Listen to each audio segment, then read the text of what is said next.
How can we create a city where people can do most of the things they need to without a car? That'll be difficult if we are really committed to that. We need to coordinate the tracks with off-site parking, which could be secure like they do at the airport. Maybe Keith could help us determine how you develop that so people could park off-site, take tracks or designated buses into the city without stopping.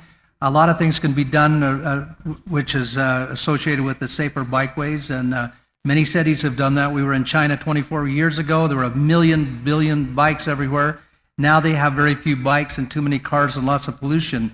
A lot more people will be living in this valley in the next 10 years, and we just need to start now to make it more walk, pedestrian, and bike friendly. Ralph Becker. It is, I think, critical not only for today but for tomorrow that we address the issue of having a walkable, livable community. It's not only for how much we enjoy the community, it's also for our air quality and to address the long-term real crisis we have with climate change. Some very specific things in our blueprint for a green city. One is segregated bikeways. We've got to make this a bikeable city. I've talked about that already. We've got to be promoting transit.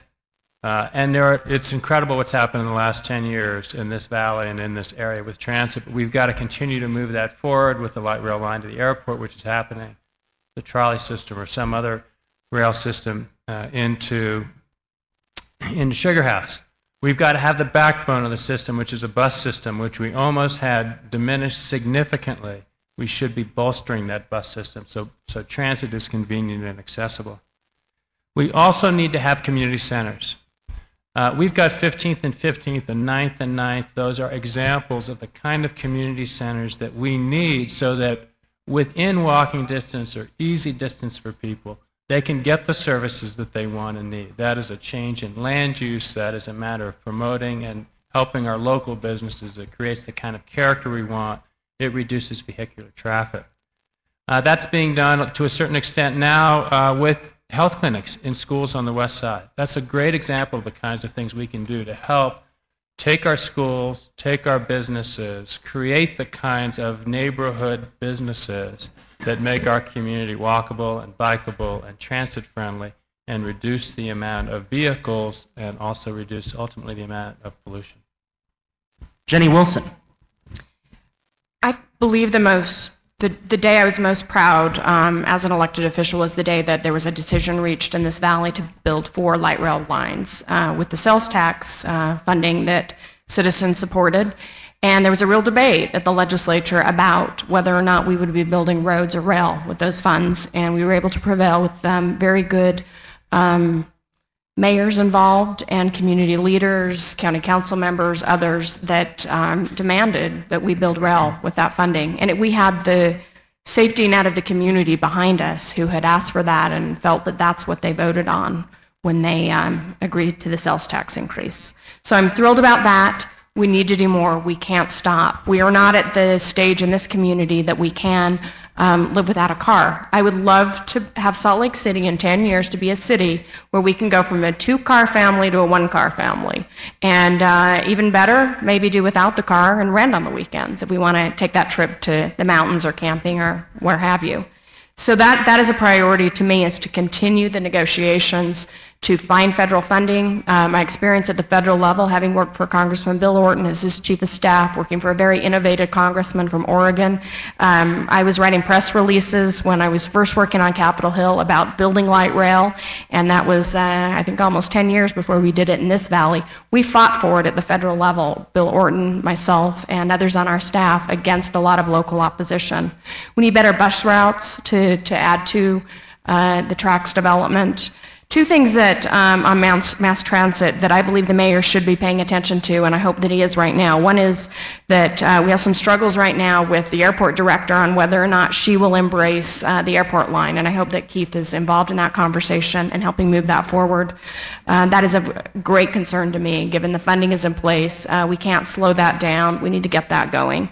Also, the Sugar House line. It's a great line to connect to our current north-south line, and it's in the initial assessment phase, but we can move that quickly. We can find federal funding.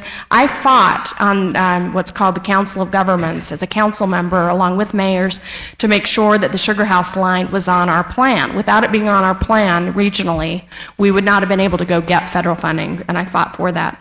Also want to make sure that we're increasing our bike paths. And every time we roll out a new road in this city, we need to do an assessment to make sure that we've measured it and we know whether or not we can make some alterations to that road to create bike lanes. Just a few things, and there are many others. Keith Christensen. Thank you. Our mobility is and always will be of importance to us. But we must always think how to improve. It isn't what we should do, it's how to. You know, we need to clean up the air on this Wasatch Front, not just Salt Lake City. It's a community, north and south. We must work together. So our mobility must be thought about as we think into the next 25 and 50 years.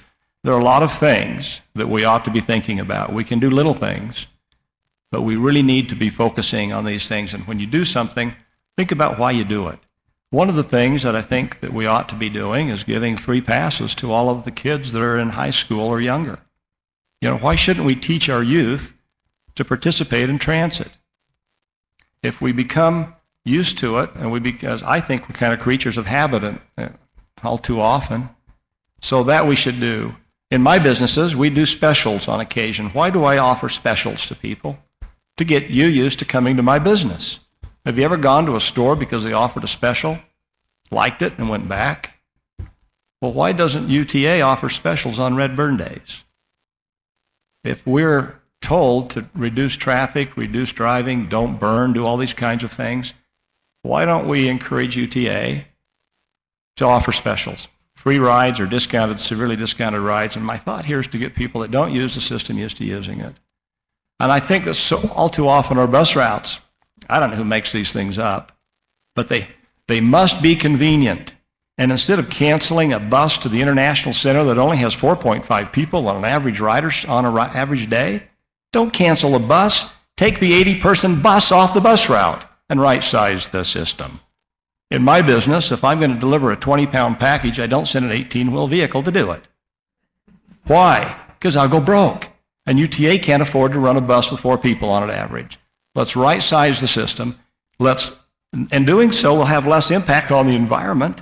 We can send smaller vehicles into our communities so that we can actually maybe get on a bus or a van. Maybe it's a 12-person vehicle until we stimulate ridership, and then we go to 18, 20, 60, or 80, whatever we need. And maybe during rush hour, we run the 80-person bus. And off hours, you run a van. Those are the kinds of things that I think we ought to be doing. You've got to think outside the box. We've got to move people east-west to the light rail system. I was at City Hall. I was on the council when we did light rail. I understand it. I am thrilled with it. I'm proud of it. I negotiated the university line. And as these folks have said, we need to do more of that. I agree. But we've got to think ahead, and mobility makes a difference to each of us. You've got to get places, live, work, play close to home. And I can go on and on. Thank you. Finally, John Renteria. I think that the city doesn't have the problem that we have out in the surrounding suburbs with regards to mobility and car use. We have pretty adequate public transit. People just don't use it. So I think that if anything, the city needs to also do its part by way of educating people to use alternative transportation options other than their use of their own car. For the most part, wherever you live within the city limits, you can walk to your grocery store. You can do a lot of things, walk to your church. So I'd like to see a nice spur, a west side spur, go to the west side that we don't have at the moment. And to see the tracks line going down North Temple to the airport would be an improvement. But we get a lot of residents on the west side who use public transit. I myself use it quite a bit. In terms of the downtown area, pedestrian friendly as you can be. We have a problem with parking. Where do you put the cars? And what's more, what is there to do downtown? People who live downtown right now, they have to have something by way of places to go and shop, entertain themselves. And now that we're seeing the boom in terms of residential development that's going on within the surrounding area, we're going to see a lot of people walking around downtown with nothing to do unless we do something about revitalizing Main Street bringing commerce and services, entertainment, a diversity of business options for their everyday enjoyment, things that they can access on foot. But in terms of what we need to do in terms of making it a friendlier city without the use of the car, not too many things other than what we've already discussed. And for that matter, like I said, we just don't have the problems that we have out in the suburbs. Thank you, candidates.